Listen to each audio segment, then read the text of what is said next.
یرید اللہ لیذہب عنکم الرجس اہل البیت ویطہرکم تطہیرا۔ اللہم صلی علی محمد و آل محمد۔ میرے محترم سامعین، میں نے آپ کے سامنے سورہ احزاب کی آیت 33 کی تلاوت کا شرف حاصل کیا ہے، جس میں خالق اکبر نے اہل بیت اطہار کی عصمت، عفت اور طہارت کا تذکرہ فرمایا ہے۔ عام طور پر یہ سوال کیا جاتا ہے کہ آیت تطہیر سے پہلے بھی ازواج نبی کا ذکر ہے اور بعد میں بھی ازواج نبی کا ذکر ہے، تو درمیان والی آیت جو ہے یہ اہل بیت اطہار کے شان میں کس طرح ہو سکتی ہے؟ اہل بیت اطہار سے مراد اصحاب کسا ہے، یعنی 5 تن پاک۔ تو ہم ان کے اس سوال کے جواب میں اتنا کہنا ہی مناسب سمجھتے ہیں کہ ان آیات کریمہ کا تسلسل جو ہے وہ یا ایھا النبی کل ازواجک سے شروع ہو رہا ہے، اور پھر آگے لفظ ازواج جو ہے وہ لفظ نساء میں تبدیل ہو جاتا ہے، یعنی یا نساء النبی لستن کاحد من النساء۔ تو درمیان میں یہ جو آیت تطہیر ہے اس کا عنوان اہل بیت ہے، اور اس کا عنوان تبدیل نہیں ہو رہا، تو اس سے معلوم یہ ہوتا ہے کہ الفاظ کے مفاہیم بھی الگ الگ ہیں اور مصادیق بھی الگ الگ ہیں۔ اور پھر اس آیت کریمہ میں یہ بات قابل توجہ ہے کہ خالق اکبر نے یہ جو ارشاد فرمایا ہے انتقیتن،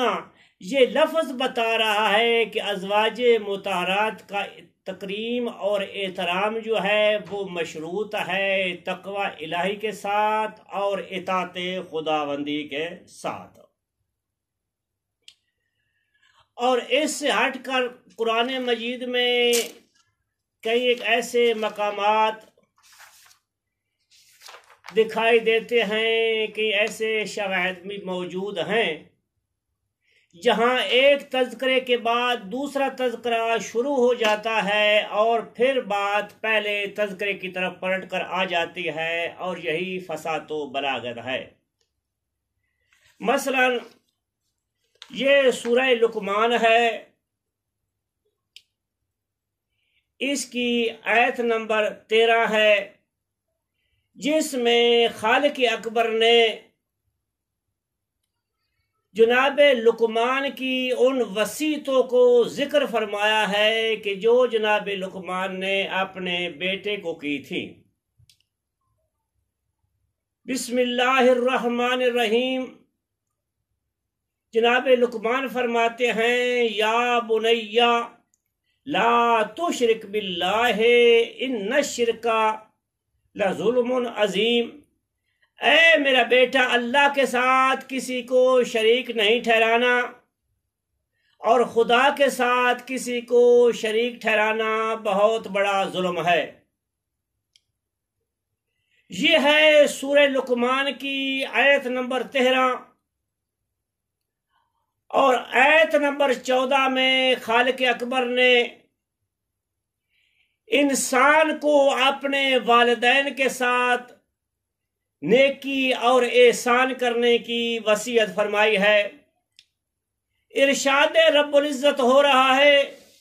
بسم اللہ الرحمن الرحیم، وَوَصَّيْنَا الْإِنسَانَ بِوَالِدَيْهِ حَمَلَتْهُ أُمُّهُ وَهْنًا عَلَى وَهْنٍ وَفِصَالُهُ فِي عَامَيْنِ، کہ ہم نے انسان کو اس کے اپنے والدین کے ساتھ احسان اور نیکی کی وصیت کی ہے، اور اس کی ماں نے مصیبتیں اور مشقتیں برداشت کر کے اسے اپنے شکم میں رکھا ہے، اور پھر ہم نے انسان کے دودھ پینے اور پلانے کی 2 سال مدت معین فرمائی ہے۔ اور پھر آیت نمبر 16 میں خالق اکبر دوبارہ جناب لقمان کی ان وصیتوں کو بیان فرما رہا ہے کہ جو جناب لقمان نے اپنے بیٹے کو کی تھی۔ خالق فرما رہا ہے یا بنیا انہا ان تکو مثقال حبۃ من خردل، کہ جناب لقمان نے اپنے بیٹے کی وصیت کی، اے میرا بیٹا، نیکی یا برائی رائی کے دانہ کے برابر ہی کیوں نہ ہو، چاہے وہ پتھر کے اندر ہو یا آسمان کی بلندیوں میں چھپی ہوئی ہو یا زمین کی گہرائی میں ہی کیوں نہ ہو، روز قیامت جو ہے خدا اسے ضرور حاضر کرے گا۔ اب قابل توجہ بات یہ ہے کہ آیت نمبر 13 میں اللہ نے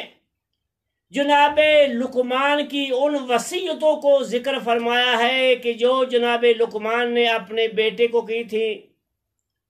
اور اس کے بعد آیت نمبر 14 میں خالق نے انسان کو اپنے والدین کے ساتھ احسان اور نیکی کرنے کو حکم دیا ہے، اور والدین کے احسانات کا تذکرہ کیا ہے۔ اور اس کے بعد آیت نمبر 16 میں دوبارہ خالق اکبر نے جناب لقمان کی وصیتوں کو ذکر کیا ہے۔ کوئی بھی مفسر اس بات کا قائل نہیں ہے کہ آیت نمبر 14 جو ہے یہ بھی جناب لقمان کا کلام ہے، بلکہ ہر کوئی یہی کہے گا کہ اللہ تعالیٰ کا یہ کلام ہے، اور اللہ تعالیٰ انسان کو اپنے والدین کے ساتھ جو ہے وہ نیکی کرنے کا حکم دے رہا ہے، اور یہ جناب لقمان کا کلام نہیں ہے۔ اس سے ثابت یہ ہوتا ہے کہ قرآن مجید جو ہے یہ کسی عالم کی تالیف یا تصنیف نہیں ہے کہ اس میں سیاق کا لحاظ رکھا جائے۔ علامہ سید ذیشان حیدر جوادی رحمۃ اللہ علیہ فرماتے ہیں کہ روایات صحیحہ اور سریہ کے ہوتے ہوئے آیات قرآن جو ہے اس کے سیاق سے استدلال کرنا مناسب نہیں ہوتا، تو کیونکہ سیاق آیات سند نہیں ہوتا تو معلوم یہ ہوا کہ یہ آیت جو ہے یہ ازواج نبی کی شان میں نازل نہیں ہوئی، یہ ان مقدس ہستیوں کی شان میں نازل ہوئی ہے کہ جس کے صدقے میں اللہ نے اس کائنات کو خلق کیا ہے، اور یہ اعتراض ہمیشہ کے لیے رفع دفع ہو سکتا ہے اگر دقت سے قرآن مجید کی آیات کا مطالعہ کیا جائے۔ آخر دعوانا ان الحمد للہ رب العالمین۔